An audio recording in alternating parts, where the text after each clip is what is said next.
Dan langsung saja pemirsa kami hadirkan untuk Anda, ini dia Liliana Natsir. Halo Butet, apa kabar? Ini luar biasa ya, sudah pensiun tapi masih sibuk.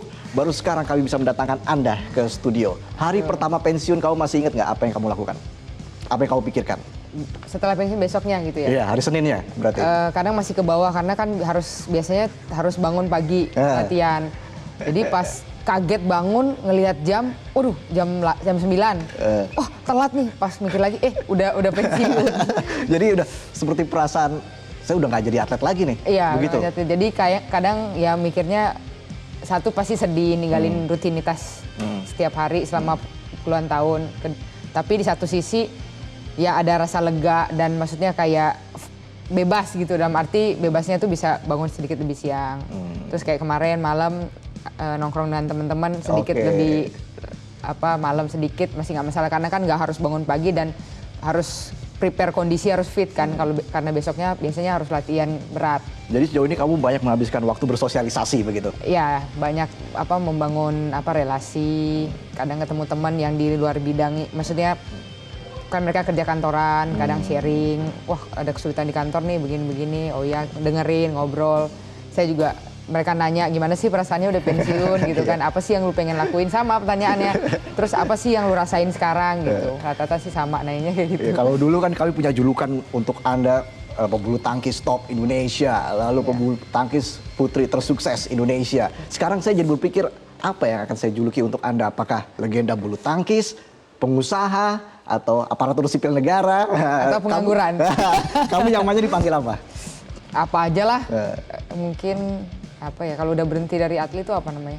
Legenda bisa, ya, legenda bulu tangkis Indonesia. Lah. Yang jelas nama Butet akan terus melekat loh. Amin. Di kamu. Itu sejarahnya seperti apa sih? Kok bisa dipanggil Butet? Butet, ya kalau mau ceritain panjang, cuma karena ya saya dulu masuk di klub paling kecil. Terus senior orang Medan, dia bilang, udahlah kamu udah paling kecil, manja, cengeng. Kamu kalau di tempat saya manggilnya Butet. Udah kamu Butet, namanya saya masih kecil kan, masih junior, mana saya bisa ngelawan. Gak mau, gitu. Saya gak mau dipanggil. Ya udah iya kak. Ya udah semua ngikut. Ya udahlah, saya pikir udah jadi nama panggilan yang banyak dikenal, ya udahlah. Jadi sejak waktu masuk PB Tangkas berarti ya? Iya, PB Tangkas dipanggil dulu. Butet. Dan juga hari Selasanya nih, hari kedua setelah kamu pensiun, bertemu dengan Presiden Joko Widodo. Luar biasa, tentu kamu punya rasa bangga di sana, tapi juga curhat ini. Katanya ke Presiden Jokowi, apa yang dicurhatin? Waduh, sedikit rahasia sih. Cuma ya saya berterima kasih atas kesempatan karena nggak semua atlet bisa berkesempatan ketemu, apalagi di momen dimana saya udah pensiun dan saya punya kesempatan untuk bisa berpamitan dengan Presiden Jokowi, dan beliau merespon dengan baik. Maksudnya pastilah curhatan dari atlet itu nggak jauh-jauh dari tunjangan hari tua, dari mungkin dari PNS ini, maksudnya nanti saya harus seperti apa, maksudnya aturannya kan, karena memang basically kita kan bukan di situ bidangnya, kita kan di bidang olahraga. Nah nanti di PNS itu kita seperti apa sih rulesnya di sana gitu. Apakah harus masuk kantor, apakah kerja di bagian mana, itu yang mungkin lebih dibahas sih. Kamu nyamannya seperti apa sih? Ya saya juga belum tahu sih pandangannya seperti apa, karena belum pernah jadi PNS baru kali ini gitu. Yang jelas tugas Presiden itu salah satunya adalah menjadi motivator, menjadi inspirator. Itu sudah ada gambaran, sudah ada bayangan ke depannya. Seperti apa?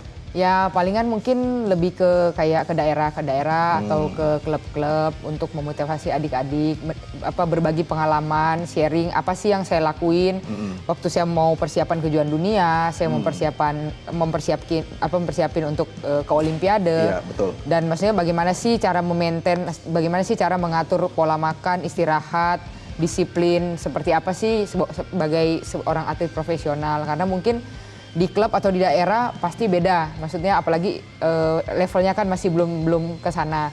Kalau kita kan levelnya sudah level dunia, jadi memang lebih ketat dalam arti mengatur istirahatnya, mengatur makannya, semuanya latihannya itu kita harus benar-benar tertata dengan baik. Iya, karena pastinya kamu juga menjadi panutan begitu bagi para atlet-atlet muda kita. Apalagi prestasi kamu nih tercatat, saya mencatat ada 51 prestasi internasional yang sudah kamu raih, itu banyak sekali Liliana Natsir. Itu bagaimana yang membuat kamu harus fokus terus berhasil meraih juara?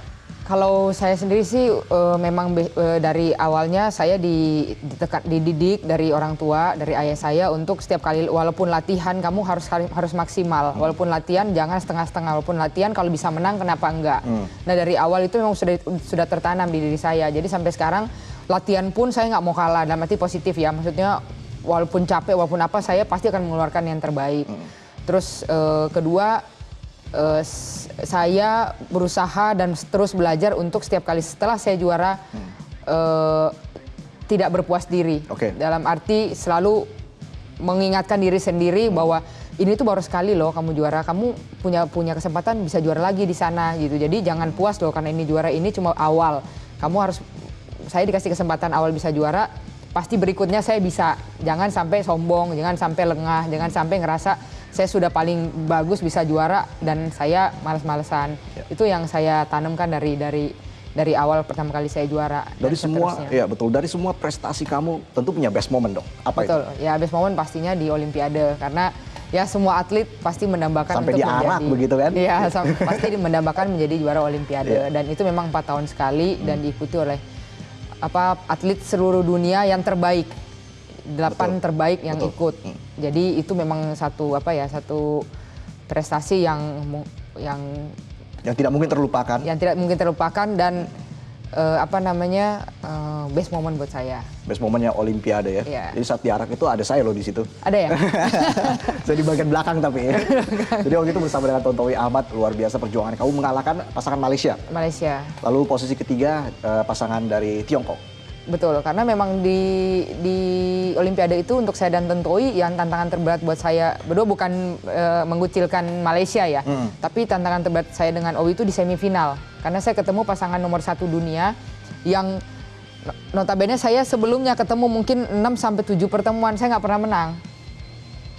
Bisa mencuri 1 set aja, rubber set gitu, tapi kalah.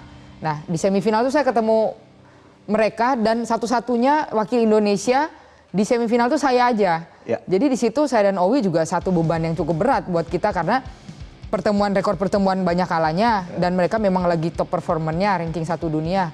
Terus tinggal satu-satunya. Ini kalau kalah abis nih kita. Abis ya, tapi ada resep gitu dong pasti saat itu. Pasti ada rasa kalau abis ini Indonesia nggak dapat medali nih di Olimpiade. Maksudnya dalam bulu tangkis ya. Kalau cabang lain mungkin ada angkat besi. Ini gimana ini gitu kan? Wah harus lupakan yang kemarin kalah ini, Olimpiade ini apapun bisa terjadi. Dan saya dan Owi komunikasinya untuk pada saat itu kita berjalan dengan baik, saling mensupport. Walaupun kita beda apartemen kan, di sana apartemen, kita WhatsApp terus, saling mengingatkan, istirahatnya yang cukup dan nonton videonya, pelajari, jangan sampai pengaruh terlalu ngobrol dengan teman terlalu, karena kan yang lain kan sudah kalah. Ngobrol terlalu lama sampai tidurnya terlalu malam, terlalu banyak bercanda jadi hilang fokus. Sampai segitunya kita saling mengingatkan. Sampai segitunya gitu. Dan bantu doa kepercayaan kita masing-masing. Saya juga berdoa, saya sholat, dia bilang, oke, terus begitu terus. Jadi benar-benar kayak udah ibaratnya pacaran di bulu tangkis gitu kita. Jadi saling mengingatkan gitu. Dia mencari chemistry itu cukup susah ya? Cukup susah, apalagi kan kita cowok dan cewek ya. Mungkin kalau cewek dan cewek bisa sekamar, namanya makan bareng, ngobrol kan bisa cepet. Kalau cowok dan cewek kan setelah keluar dari lapangan kan kita masing-masing. Dia ke sana, saya ke sana kan. Nanti kita bersatu lagi pada saat latihan atau di pertandingan. Tapi apakah memang dari awal kamu memang pengennya tampil di ganda? Atau dari awal ke nomor tunggal? Enggak, memang awalnya dulu kan pasti masih kecil, basicnya pasti tunggal dulu. Nah setelah dari tunggal itu baru dilihat kira-kira anak ini punya bakat kemana. Kalau di tunggal udah kurang bagus, berarti dia coba di ganda atau coba di ganda campuran. Gitu. Saya lihat ada sosok-sosok pelatih ini sepertinya. Ada niatan nggak jadi pelatih? Kalau jadi pelatih sih saya belum tahu karena memang setelah berhenti ini ya wajarnya atlet itu atau wajarnya orang itu setelah berkecimpung puluhan tahun di situ kan pasti pengennya sedikit menjauh dalam arti bebas dulu lah gitulah, masih di luar dari bulu tangkis. Tapi untuk kedepannya saya belum tahu. Tapi yang selalu saya note dan saya harus menyadarkan diri saya bahwa pemain bagus itu belum tentu jadi pelatih yang bagus. Dalam arti waktu kita jadi pemain kita hanya memikirkan diri kita sendiri. Kita disiplin, kita latihan rajin, kita fokus, yang ngerasain benefitnya kita sendiri. Tapi kalau jadi pelatih kita harus mikirin puluhan orang atau bahkan belasan orang. Si A sifatnya begini, si B sifatnya begini, jadi nggak semua sama dan butuh sabar, butuh tekun, butuh kerja keras juga untuk bisa menjadikan atlet-atlet juara dunia. Dan itu nggak mudah. Ya itu nggak mudah ya. Untuk sementara kamu akan menjalankan peran sebagai motivator terlebih dahulu, inspirator dulu untuk atlet-atlet muda. Kami akan kembali saat lagi. Tetaplah di Newsline Sport.